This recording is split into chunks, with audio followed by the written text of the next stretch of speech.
Good morning students of class 6। मैं Manjeet madam आज आप लोगों को हमारी पृथ्वी का चौथा अध्याय पृथ्वी की आवर्तन गति का अध्ययन कराऊंगी। पृथ्वी की आवर्तन गति इसका अध्ययन कराऊंगी।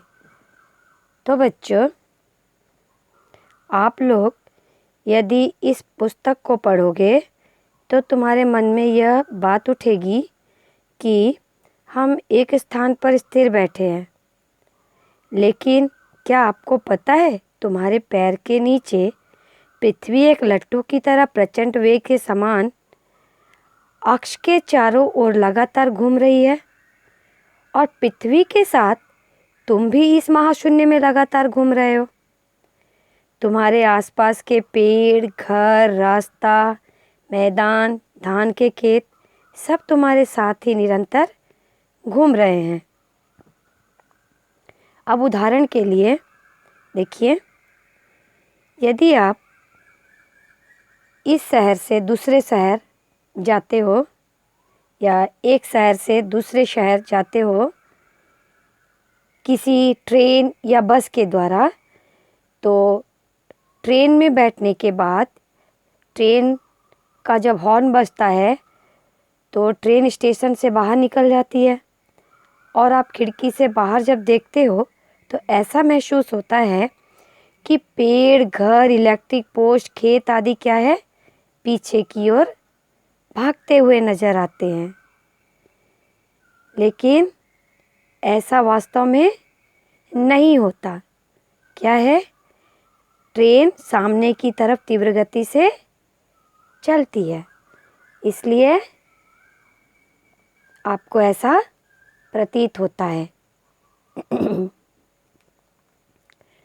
तो बच्चों देखिए, यहाँ चित्र में दिखाया गया है, ये सुबह, दोपहर, शाम। तो प्रत्येक दिन हम सूर्य को किस ओर उगते हुए देखते हैं? पूर्व की ओर उगते हुए देखते हैं। सारा दिन आकाश में सूर्य परिक्रमा कर संध्या के समय पश्चिम में अस्त हो जाता है। किस ओर अस्त होता है? पश्चिम में अस्त हो जाता है। दरअसल पृथ्वी सूर्य के सम्मुख पश्चिम से पूर्व क्या करती है? अपने अक्ष पर सूर्य के चारों ओर परिक्रमा करती है। इसलिए हम सूर्य को प्रतिदिन किस दिशा में जाते हुए देखते हैं? पश्चिम दिशा में। किस दिशा में? पश्चिम की दिशा में जाते हुए देखते हैं। इस तरह प्रत्येक दिन सूर्य की इस गति को हम क्या कहते हैं? सूर्य की दैनिक आपात गति कहते हैं। ठीक है, देखिए, पृथ्वी नहीं, सूर्य सौर जगत के केंद्र में है, और पृथ्वी सूर्य के सम्मुख अपने अक्ष पर घूमते हुए सूर्य के चारों ओर परिक्रमा करती है। ये किसने बताया? सबसे पहले पोलैंड के ज्योतिष वैज्ञानिक निकोलस कोपरनिकस ने, है ना, इन्होंने ही प्रमाणित किया कि पृथ्वी सूर्य के चारों ओर पश्चिम से पूर्व परिक्रमा करती है। यहाँ एक और उदाहरण है, देखते हैं। चलिए देखिए, ये पृथ्वी है। पृथ्वी अपने अक्ष पर घूम रही है लट्टू की तरह। ये लट्टू का चित्र दिया गया है, ये लट्टू का अक्ष है, ये चतुर्दिक परिक्रमा घूमते हुए दिखाई दे रहा है। तो ये पृथ्वी भी इसी तरह अपने अक्ष पर यूँ घूमती है सूर्य के चारों ओर। तो क्या प्रतीत होता है? पृथ्वी अपने कक्ष तल पर थोड़ी झुककर 66.5 डिग्री का कोण बनाती हुई पश्चिम से पूर्व अपने अक्ष पर अविराम गति से घूम रही है। इसे ही हम क्या कहते हैं? पृथ्वी की आवर्तन गति कहते हैं। तो पृथ्वी की कितनी गतियां हैं? 2 गतियां। कौन कौन सी? पृथ्वी की दैनिक गति और पृथ्वी की वार्षिक गति। तो पृथ्वी की दैनिक गति किसे कहते हैं? चलते हैं आगे। देखिए पृथ्वी की दैनिक गति किसे कहते हैं। यहाँ देखिए इस पेज में एक चक्कर पूरा करने में पृथ्वी को 23 घंटा 56 मिनट 4 सेकंड का समय लगता है, यानी लगभग 24 घंटे। कितने घंटे का समय लगता है? लगभग 24 घंटे। पृथ्वी की परिधि लगभग कितनी है? 40,000 किलोमीटर। पृथ्वी 24 घंटे में इस परिधि की परिक्रमा को पूरी करती है ना। तो यहाँ पर प्रश्न दिया है, तब बताओ 3 घंटे में पृथ्वी इस पथ का कितना किलोमीटर पूरा करेगी? कितना किलोमीटर? 5,000 किलोमीटर। कितना?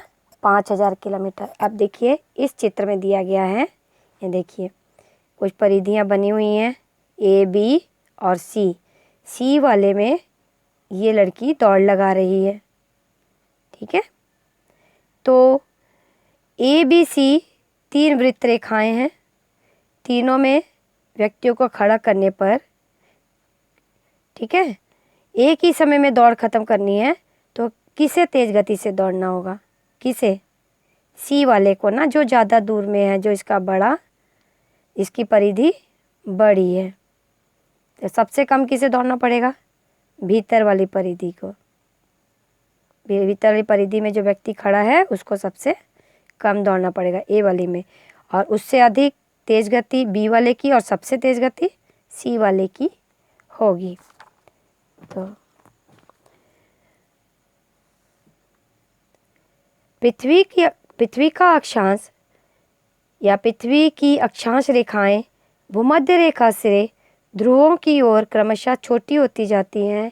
इसलिए पृथ्वी को एक बार घूमने में भूमध्य रेखा के पास अपनी गति सबसे तीव्र करनी पड़ती है।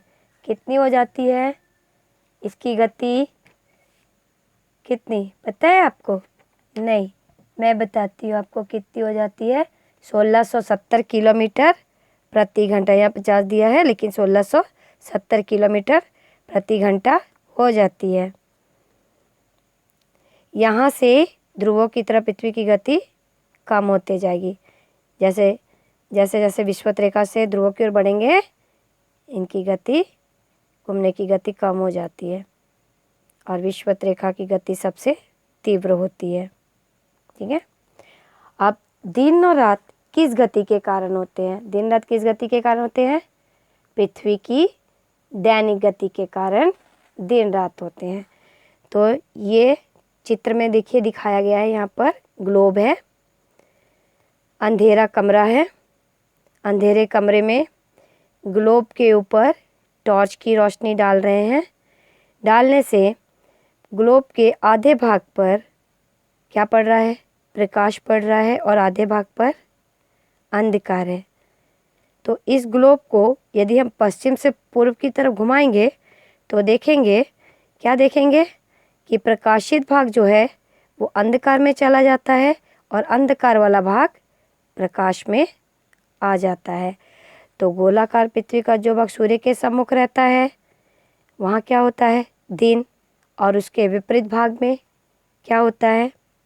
रात होती है। सूर्य के जिस ओर पृथ्वी का भाग होता है वहाँ दिन होता है और पिछले भाग में रात होती है। ये देखिए, अब यहाँ देखिए ये छायावृत्त है। छायावृत्त किसे कहते हैं?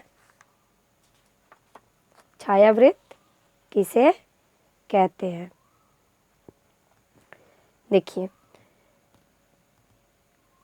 प्रकाश और अंधकार को अलग करने वाली एक स्पष्ट रेखा को क्या कहते हैं? छायावृत्त कहते हैं। ये देखिए, ये है, ये पृथ्वी पर जहाँ प्रकाश पड़ रहा है जितनी दूर तक वहाँ एक रेखा सी बन जाती है और ठीक उसके विपरीत रेखा के क्या होता है? अंधकार होता है। तो ये जो रेखा दो भागों में बांटती है इनको छायावृत्त कहते हैं, इस रेखा को। गोधूलि किसे कहते हैं? सुबह के समय जब आँख खुलती है तो सूर्योदय के पहले ही आकाश में हल्का प्रकाश की आभा दिखाई पड़ती है। संध्या को देखेंगे कि सूर्य के डूब जाने के बाद भी कुछ समय तक आकाश में प्रकाश दिखाई पड़ता है। ऐसा आप लोगों ने शायद देखा होगा। प्रकाश से अंधकार और अंधकार से प्रकाश आने में कुछ समय लगता है। छायावृत्त जिस समय पृथ्वी के जिस भूभाग से गुजरती है उस समय वहाँ आकाश में सूर्य नहीं दिखाई पड़ता, लेकिन सूर्य का प्रकाश अवश्य देखा जा सकता है। सूर्यास्त के बाद संध्या के पहले का समय गोधूली कहलाता है। पृथ्वी की आवर्तन गति रुक जाने पर क्या होगा? क्या होगा? पृथ्वी के आधे भाग पर हमेशा दिन और आधे भाग पर हमेशा रात रहेगी। तब क्या होगा? पृथ्वी तब हमारे रहने योग्य नहीं रहेगी।